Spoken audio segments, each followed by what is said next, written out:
ఒప్పందం ఇటీవల ముగిసింది. ఇప్పుడు సౌదీ అరేబియా కూడా భారత్తో రూపాయల్లో వ్యాపారం చేయడానికి ఆసక్తి చూపుతోంది. ఇది అమెరికాకు అతిపెద్ద ఎదురుదెబ్బ. ఫ్రెండ్స్, భారత్ తీసుకుంటున్న ఈ నిర్ణయాలు చాలా సాహసోపేతమైనవి. ట్రంప్ బెదిరింపులకు భయపడి లొంగిపోకుండా మన ఆర్థిక స్వతంత్రాన్ని కాపాడుకోవడానికి ప్రభుత్వం మరియు ఆర్బీఐ తీసుకుంటున్న చర్యలు ప్రశంసనీయం. రాబోయే 2026 సంవత్సరం భారత ఆర్థిక చరిత్రలో ఒక మైలురాయిగా నిలిచిపోబోతోంది. డాలర్ బానిసత్వం నుంచి విముక్తి పొంది మన రూపాయి ప్రపంచవ్యాప్తంగా గర్జించే రోజు దగ్గరలోనే ఉంది. అమెరికా తన తప్పును తెలుసుకుని భారత్తో స్నేహపూర్వకంగా ఉండకపోతే భవిష్యత్తులో అమెరికా ఆర్థిక వ్యవస్థ దివాళా తీయడం ఖాయం. ఈ అంశాన్ని మనం ఇంకా లోతుగా విశ్లేషించాల్సి ఉంది. ఎందుకంటే అమెరికా బాండ్ల నుంచి భారత్ వైదొలగడం అనేది కేవలం ఒక వ్యాపార నిర్ణయం కాదు. ఇది అమెరికా యొక్క ఆర్థిక అహంకారం మీద భారత్ చేసిన సర్జికల్ స్ట్రైక్. మరిన్ని కీలక విషయాల్ని ఇప్పుడు చూద్దాం. ఫ్రెండ్స్, అమెరికా తన అప్పుల్ని తీర్చుకోవడానికి గత కొన్నేళ్లుగా విచ్చలవిడిగా డాలర్స్ని ముద్రిస్తోంది.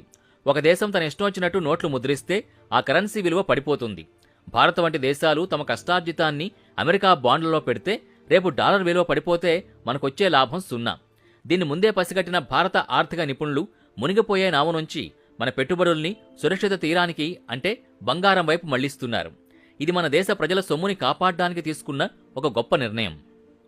భారత్ తీసుకున్న ఈ సాహసోపేతమైన అడుగును చూసి ఆఫ్రికా, ఆగ్నేయాసియా మరియు లాటిన్ అమెరికా దేశాలు కూడా ధైర్యం తెచ్చుకుంటున్నాయి.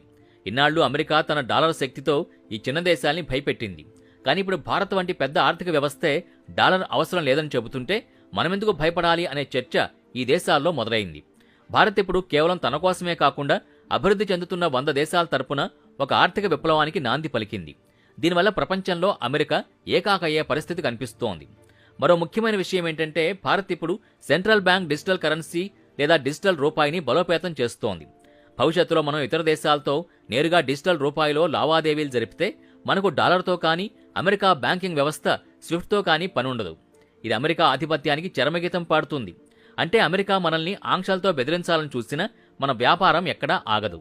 2026 సంవత్సరం మనకి ఒక కొత్త పాఠం నేర్పుతోంది. బలం ఉన్నవాడిదే రాజ్యం కాదు, బుద్ధి ఉన్నవాడిదే విజయం.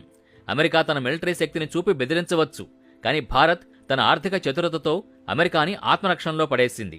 బాండ్ల విక్రయం ద్వారా భారత్ పంపిన సందేశం ఒక్కటే: మేము మీకు భాగస్వాములం మాత్రమే, బానిసలం కాదు. ఈ వీడియో మీకు నచ్చితే